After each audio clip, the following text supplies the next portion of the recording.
Assalamualaikum, hari ini saya nak share dengan tuan-tuan tentang Automatic Transfer Switch ataupun singkatannya kita sebut sebagai ATS. Fungsi ATS adalah untuk transfer ataupun untuk tukar sumber bekalan tenaga secara automatik ataupun secara manual antara dua sumber bekalan elektrik yang berbeza. Okey, sumber bekalan kuasa yang saya masukkan tadi, yang pertama adalah power daripada TMB ataupun daripada grid.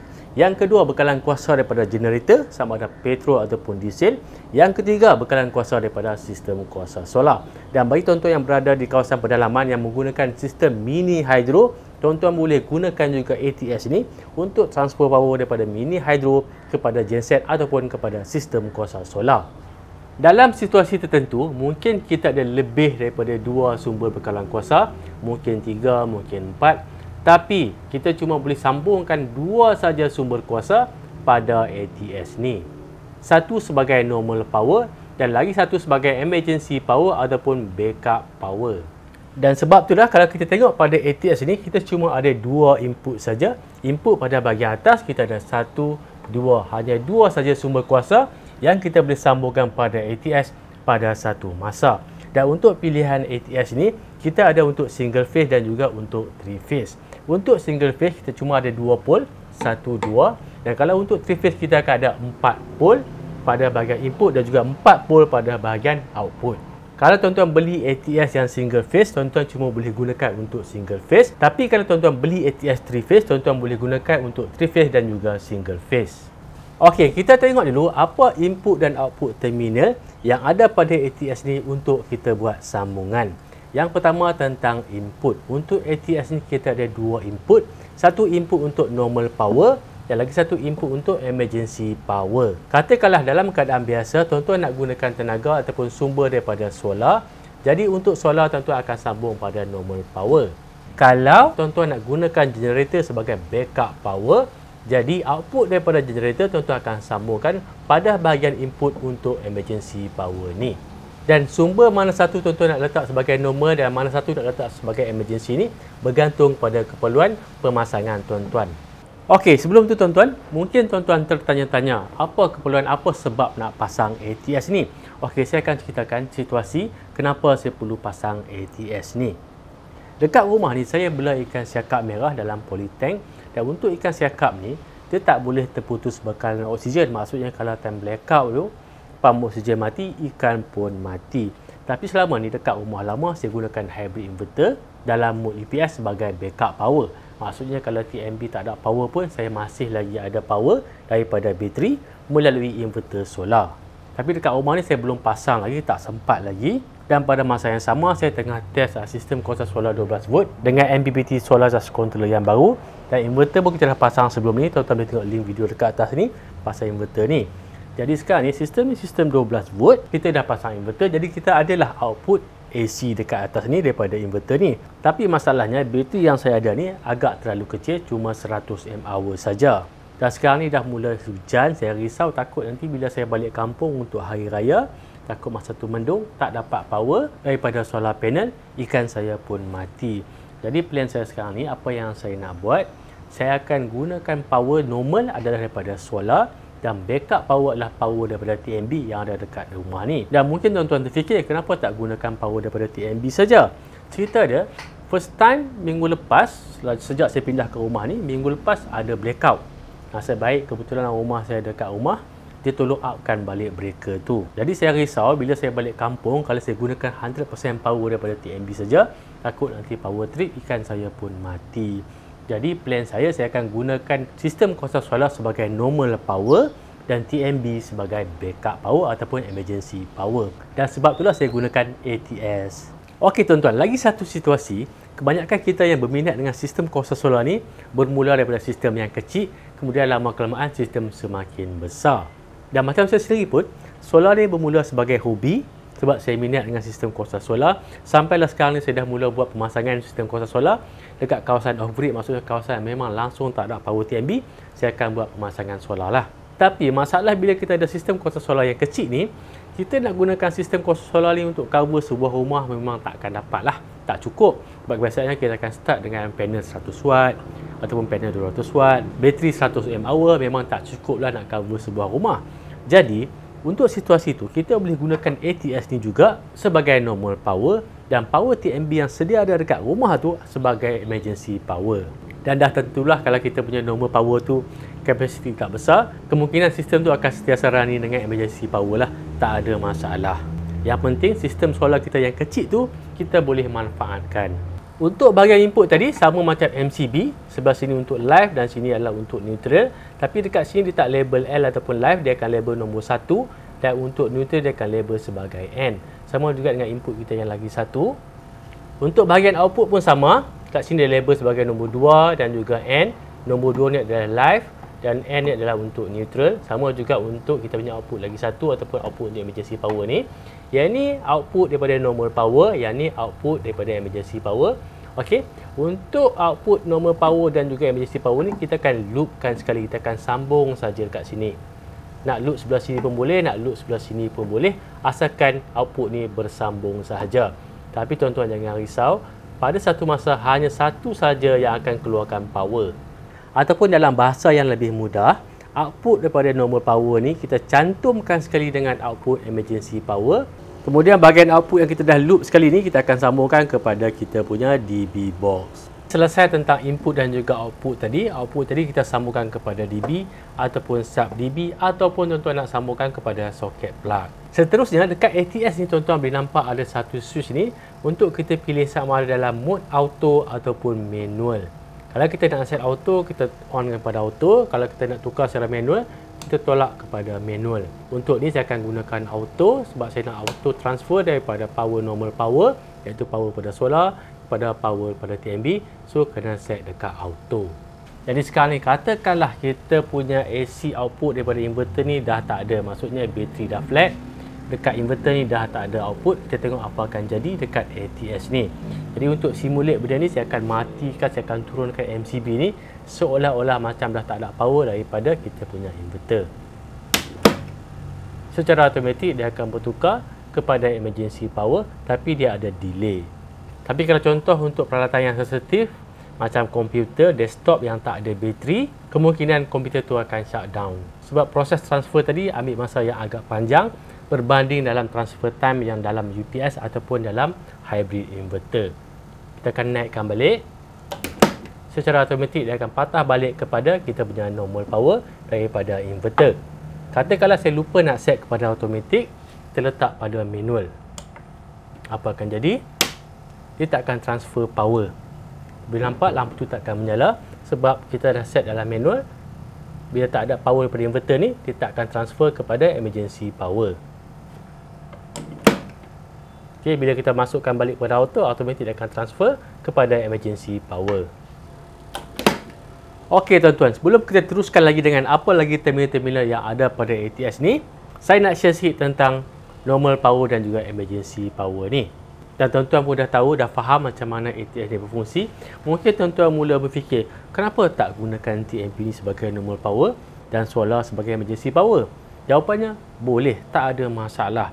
Dan macam saya cakap di awal tadi, pemilihan normal power dan emergency power ni bergantung pada kehendak tuan-tuan. Yang mana satu tuan-tuan nak jadikan normal dan mana satu nak jadikan sebagai emergency power. Dan kenapa saya tak gunakan TMB sebagai normal power? Ada dua sebab. Sebab yang pertama, saya nak test solar charge controller ni. Dan tujuan saya test ni adalah untuk next video nanti. Sebab solar charge controller ni kita boleh combine charging daripada solar panel dan juga charging daripada alternator dalam kenderaan. Maksudnya, yang ni kita boleh pasang dalam camper van dan kita boleh combine charging daripada solar panel dan juga charging daripada alternator. Dan yang kedua sebab, dalam pemasangan sebelum ni, saya dah pasang inverter ni sebelah kiri. Jadi untuk memudahkan tuan-tuan faham tentang fungsi ATS ni, saya letak power TMB sebelah kanan. Tapi kalau saya nak ubah juga normal power ni adalah daripada TMB, mudah saja. Apa yang saya perlu buat, saya ubah saja kabel ni. Kabel TMB ni masuk dekat normal power. Kabel daripada inverter ni saya masuk dekat emergency power ni. Tak ada masalah. Terpulang pada kehendak dan keperluan kita. Lagipun dah ada solar ni, jimatlah sikit bil elektrik kan. Dan sebut pasal jimat ni, izinkan saya untuk beletiak sekejap tentang jimat dan berbaloi ni. Sampai hari ni pun masih lagi ada soalan tentang, bang, pasang solar ni jimat ke? Pasang solar ni berbaloi ke? Pasang solar ni berbaloi dan jimat ke tak? Okey, yang pertama tentang jimat. Bila kita gunakan sistem kuasa solar, kita tak gunakan TMB, maksudnya bil kita akan berkurang lah. Jadi adalah penjimatan. Jadi kalau tuan-tuan tanya pakai solar ni jimat ataupun tak, memang jimat. Dan kalau kita pasang sistem yang lebih besar, dan mungkin juga bil kita akan jadi minimum. Dan saya rasa kalau kosong mungkin tak kot, sebab dia memang akan ada minimum bil untuk TMB ni. Kalau tak ada minimum bil, memang boleh jadi kosong kalau sistem solar kita tu besar. Yang kedua tentang berbaloi. Tentang berbaloi ni, dia bergantung pada keadaan. Tujuan apa kita pasang solar. Kalau tuan-tuan pasang solar semata-mata untuk nak cover bil aircon, memang tak berbaloi. Kos pasang solar, tuan-tuan boleh bayar bil aircon dekat 10 ataupun 15 tahun. Jadi kalau pasang solar khas untuk aircon, memang tak berbaloi. Jadi tentang berbaloi ni bergantung pada keadaan dan situasi tuan-tuan. Bukan tentang solar saja, benda lain pun sama juga. Contoh kalau tuan-tuan minat pasal kereta. Ada setengah orang, dia rasa berbaloi tukar sport rim kereta harga RM4,000. Bagi saya, kalau sport rim harga RM50 pun tak berbaloi sebab kereta saya memang dah ada sport rim dan saya tak minat pasal kereta. Buat apa saya nak bazirkan duit RM50 untuk tukar sport rim? Jadi, tentang berbaloi ni bergantung kepada kita sendiri. Adakah kita rasa benda tu berbaloi ataupun tak? Dan situasi saya pula untuk solar ni, saya bela ikan. Kalau tak ada power, ikan saya akan mati. Jadi, adalah berbaloi bagi saya untuk menggunakan sistem kuasa solar sebagai backup power untuk ternakan saya. Oh, seronok boleh tengok dekat YouTube ni sebab tak ada orang nak lawan kita kan. Orang dengar habis kot, orang komen ataupun orang dislike je lah. Tapi itulah realiti dia. Tentang berbaloi tu bergantung kepada keadaan. Tapi sebagai contoh, kalau macam tempat tu memang tak ada power daripada TMB dan tuan-tuan bergantung 100% kepada generator, kalau kita bandingkan solar dengan generator, solar lebih berbaloi. Okey, lagi satu kan, kalau kita sebut solar ni free energy, mesti ramai orang akan marah, orang akan komen, orang akan komplain, kata solar tu bukannya free, solar bukan free energy, barang solar kena beli. Okey, yang free tu adalah energi, tenaga matahari. Tenaga matahari memang percuma, memang free. Pernah bayar bil matahari? Tak pernah kan? Yang kita kena bayar, yang kita kena beli adalah peralatan solar. Jadi tak salah kalau kita katakan solar tu adalah free energy. Dan kalau untuk barang solar ni, tuan-tuan nak beli barang-barang solar ni, tuan-tuan boleh tengok link dekat bawah, dekat video description untuk dapatkan ATS ni. Untuk ATS single phase harga dia dalam RM82 dan untuk 3 phase harga dalam RM115 kalau tak silap saya. Dan sebelum ni pun saya jual juga barang-barang solar ni dekat Shopee, tapi saya dah stok jual kat Shopee sebab terlampau banyak sangat dia punya transaction fee lah, macam-macam fee yang ada. Jadi untuk barang-barang solar saya jual dekat website saya sendiri, dekat website solarhub.my. Bagi yang baru memulakan perniagaan atau bercadang untuk tingkatkan keyakinan pelanggan melalui laman web dan pada masa yang sama nak highlight produk ataupun perkhidmatan, sila layari www.malaysiadeveloper.com untuk mengetahui dengan lebih lanjut tentang pakej-pakej yang ditawarkan dalam membina laman web. 4 langkah mudah untuk membina laman web. Pertama, dapatkan sebut harga berdasarkan keperluan tuan-tuan dan puan-puan. Kedua, sediakan bahan-bahan yang nak dimasukkan ke dalam website berserta bayaran deposit dan demo pertama laman web anda akan siap dalam tempoh hanya 10 hari bekerja sahaja. Bila tuan-tuan dah finalize dengan konten dan juga desain laman web tersebut, barulah tuan-tuan buat bayaran penuh dan website akan dilancarkan dalam tempoh 48 jam. Selain itu, tuan-tuan juga boleh lihat website-website yang telah dihasilkan oleh Malaysia Developer. Untuk maklumat lanjut, boleh tengok link dekat bawah dekat video description. Kita sambung semula dengan video tadi. Link ada dekat bawah dekat video description. Kita sambung sikit lagi dengan terminal pada ATS ni. Dekat bahagian bawah ATS ni ada 4 terminal. 2 untuk normal power dan 2 lagi adalah untuk emergency power.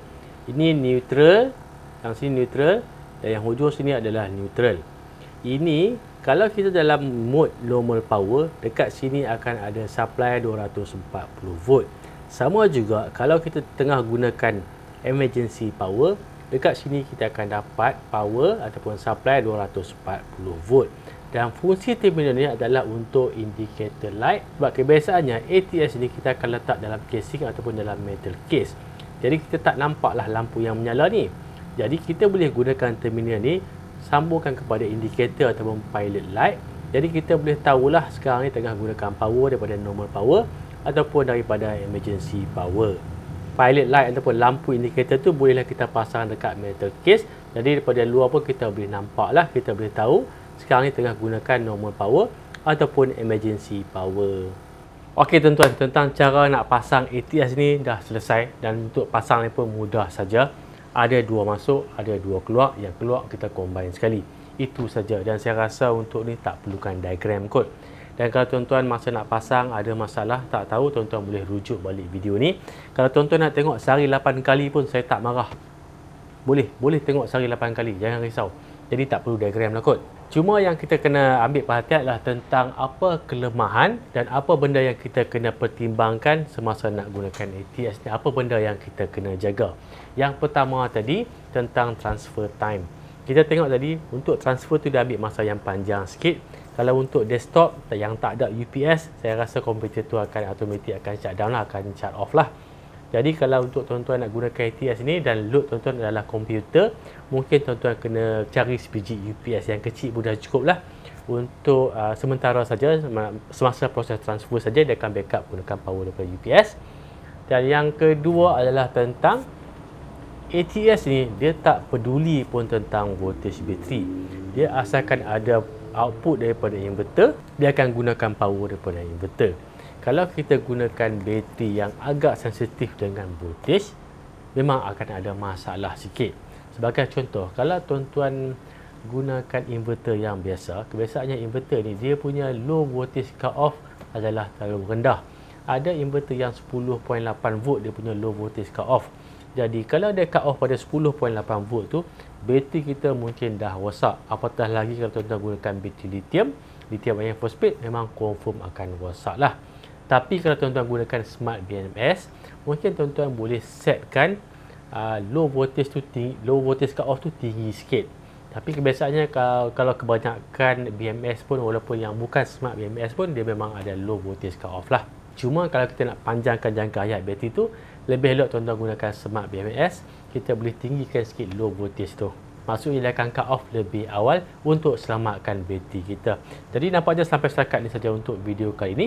Jangan lupa like dan subscribe YouTube channel Aku Poly Malaysia. Sampai jumpa lagi. Assalamualaikum.